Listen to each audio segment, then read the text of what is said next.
Hi, Luma. Thank you for agreeing to be a part of DBSA's Women Entrepreneur Series. I am extremely honored and thrilled to be able to interview you. Can you introduce yourself and your business, please?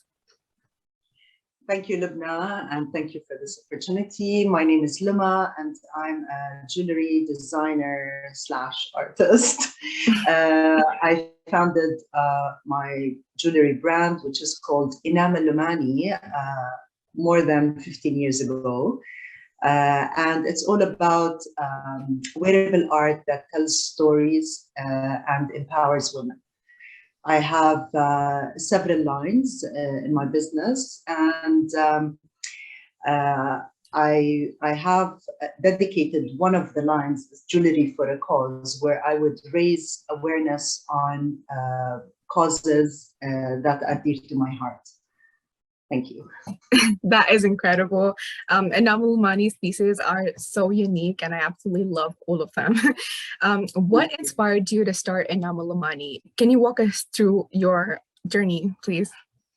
Sure. Well, it was not planned, as I'm sure many other entrepreneurs face the same thing. Sometimes you stumble upon something, or your journey takes a different twist, and you just carry on, and things start getting clearer along the way. As for me, I was always an artist in the family. I wanted to pursue a career in art, but at that time, my parents advised me to study a profession. And so basically, what was picked somehow for me was studying law back in Jordan, where I'm from. I did please my parents in a way. I studied law, I graduated, I did my practice, and I didn't really find myself at that time. There was a different calling inside of me. I got married, moved to Greece, and in Greece, my husband offered me a gift, which was a jewelry making course. And I took it on with a challenge that was in Greek, and I didn't speak Greek at that time. I so enjoyed it. And it was like really something to look forward to as I was a young mom at that time. And it was a time for me, for myself, to sit there and create and learn and come out with different pieces every time. And that caught the attention of my friends. They started complimenting me on my pieces, even if walking down the street, going to cafes, people sometimes would stop me and compliment me on the piece that I'm wearing, ask me where I got it from.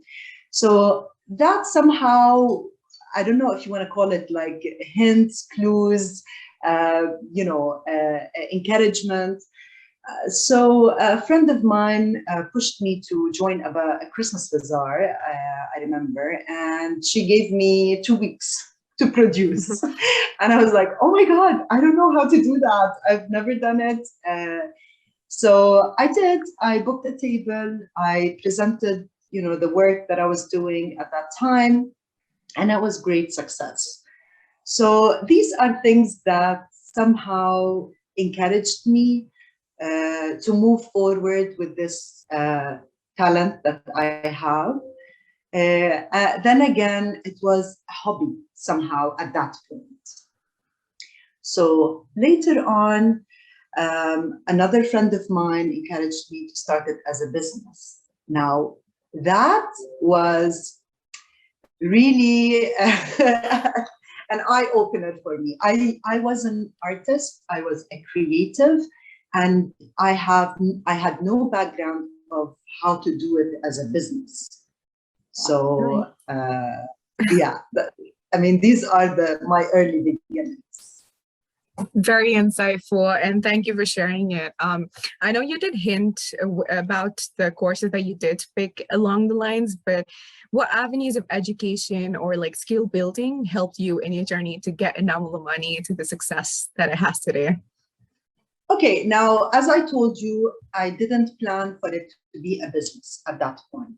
But in order to take it forward and move forward with this. Since my friend planted the seed of doing it as a business, I had to take different courses. First of all, courses that will upgrade my skills. So I did several courses in jewelry making. I did diamond setting. I explored different avenues in that industry, let's say. I took a marketing course, and then later on, I started joining more exhibitions, started producing, organized myself in the sense where I would have themes and not just, a beaded string and that's it, and I'm a jewelry designer. This doesn't go that way. So you need to build on your skills. You need to work on your skills as an artist. And as well as, you need to figure out how to structure it as a business. What exactly are you offering to your clients, to your audience, to your followers nowadays, right? So these are things that came in my situation, because as I told you, I didn't have a business background. I didn't go buy a book. Now I do this, now I do that. So there was a lot of trial and error along the way. So all the courses that I took entrepreneurial courses. At that time, to be honest, the word entrepreneur did not exist. It was business.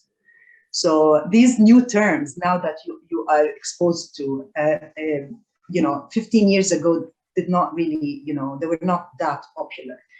So I didn't know I was an entrepreneur. I was an artist, and that's how I say about myself. I'm just an artist. I'm a creative. I love colors. I express myself through my pieces. Express my art, my thoughts, my moods, my inspiration through a wearable piece of art. So I was invited to Holland, actually, as a female entrepreneur. And over there, the training was about talent. And I got this training, and it was an eye-opener where entrepreneurs need to discover their talent, or rediscover in some cases, their talent and use it in their business. So for me, I'm all about connecting, supporting, and inspiring.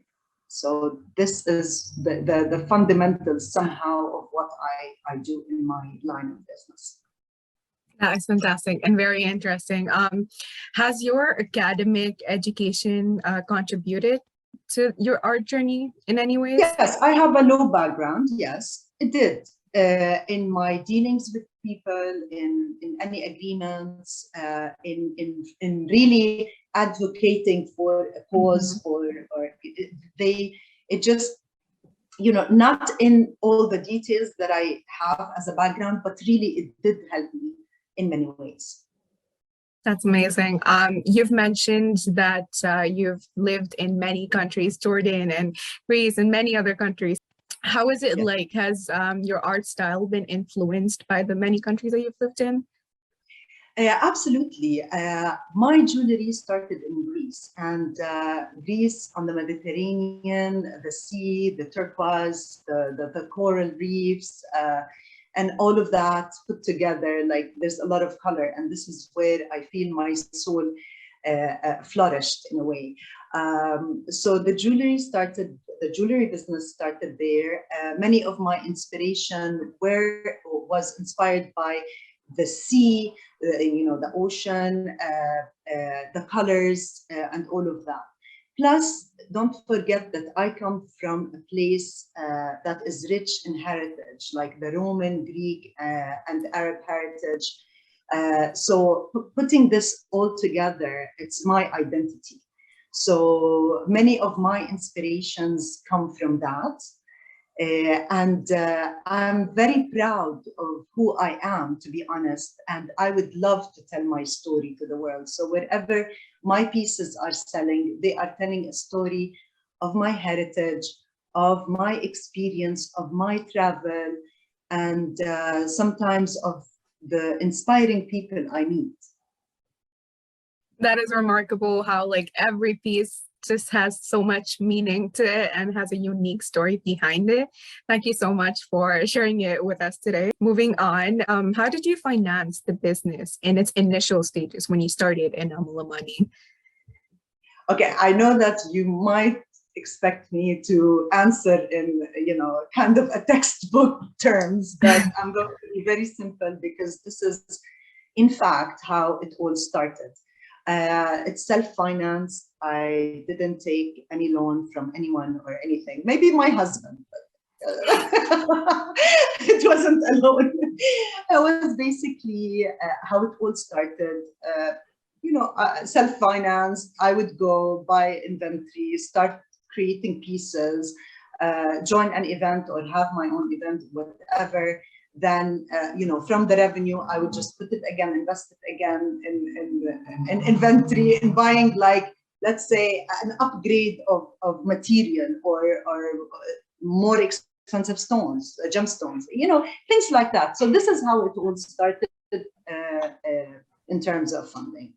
I would like to mention that going back to the point, if I got any funding or anything, recently, the Canadian government supported small businesses, and they offered the businesses to go online by helping them create their online websites. And I did get into that program and take advantage of that grant. So my website was built by Digital Main Street, and I have to acknowledge, totally slipped. So yes, I have a Shopify website that was created by this program. Very interesting. And a point to know for the students, especially, you don't need like big investments to start a business, right? Fantastic. You hear a lot like start big, think big, da, da, da, da. Sometimes these will hold you back. So baby steps. You have an idea, develop the idea, start slowly, and see where it's going to take you. But then again, I'm sharing my own experience. But no, thank you for that, because I think that is like a different perspective that everybody needs to just know about and explore. I know that you and Inamullumani have been involved in incredible projects and initiatives for empowering women across like many countries. Can you share us your experience with that? So I'm a humanitarian at heart. And from what I told you, my story, access to information was not easy. At that time, there were not a lot of courses available. It was a male dominant industry. For me, walking into a workshop full of men was not really like, what the hell is she doing? Who is she? So because it's somehow like a technical kind of the nature of creating and dealing with metals and chemicals, it's more of a man, thing. And so at the beginning, I was, like, I don't want to say I was fooled, but I was like, I got these looks where like, what is she saying? What's she doing? So I have to fight my way. And going back to our point, because all of that, I want to empower other women who have talents, but maybe not have the opportunity, or they don't have access to how to go about, starting something or developing a skill. I love discovering talents, and this is what I do when it comes to the workshops that I had offered.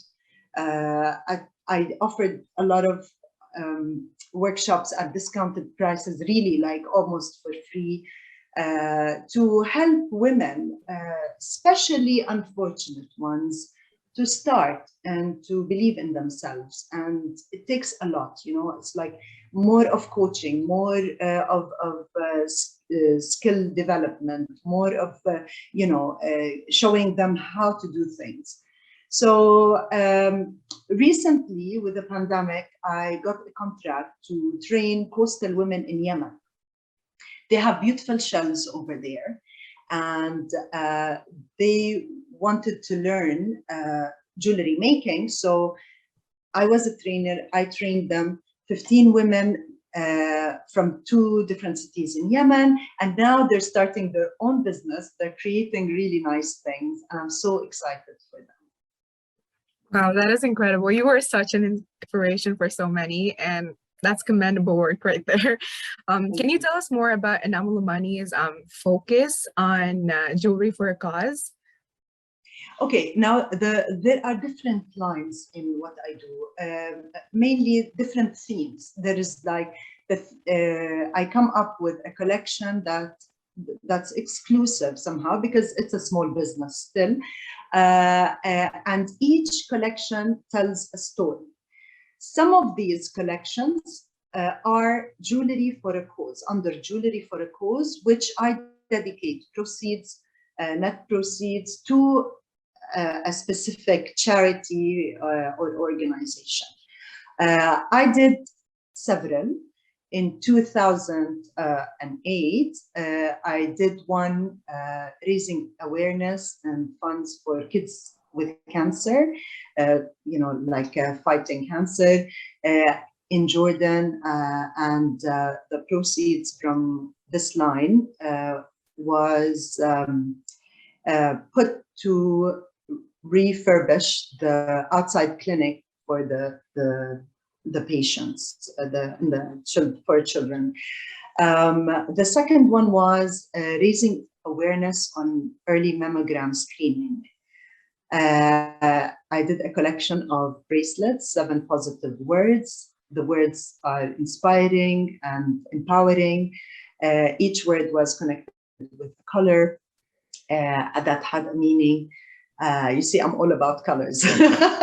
So the bracelets and the proceeds went to support underprivileged women get their early mammogram screening. I did also another one also for cancer, to be honest, and it was supporting a mission, climbing Kilimanjaro to raise awareness. So one of the participants reached out to me and asked me to do something in order to help her raise funds for this mission. So I did also a theme inspired by the Africa and African nature and some animals over there. It was really a nice and cute collection. Here in Canada, I did I did a piece that was a heart, and it was dedicated to support an organization that fights against human trafficking. As a mother, this scares me, and I was surprised to learn that this is happening in our backyards. And I thought that I wanted to do a wearable piece that will create this ripple effect, and people will talk about it, tell the story. So this will raise awareness, as small as it is, but it had a great impact. And we managed to raise, good money, good amount, let's say, to help this organization carry on with with raising awareness. I'm working on a new project, but it is in support of the Children's Aid Foundation here in Halton region. The piece is inspired by dandelions and dreams. I remember, and as a child, we used to blow the dandelion, and it was believed that the seeds will carry your thoughts and your dreams to a listening ear or a loved one. So this is where the inspiration is from, and I'm hoping that other people would wear this piece and help a child keep dreaming, or maybe realize the dream. That's fantastic. Thank you for doing what you do. Before we end off, just one last question. Do you have any advice or any insights that you would like to give to a student who wants to begin their own journey into entrepreneurship? I would tell them, believe in yourselves. And if you have an idea, dream. Just keep dreaming and keep imagining how it's going to end up. Who is it helping? What solution is it giving? And get that full, image in front of you and start working on it. And even if you start small, there's nothing wrong with starting small. It all needs perseverance. So yeah, just do it. Thank you so much. Those were some really great pieces that you shared. I am sure the aspiring entrepreneurs listening to this, like myself, are going to gain so much motivation just by this. With that, I would like to conclude today's interview. To all the viewers, you can find Inamullumani's social profile and website links in the description, as well as in the DBSA website. Thank you, Luma, for being a part of the series. I am so very grateful to be able to do this with you. So honored. Thank you so much. And good luck to all the students. And I would like to remind them that each and everyone has a talent, and bring it out there and do something with it.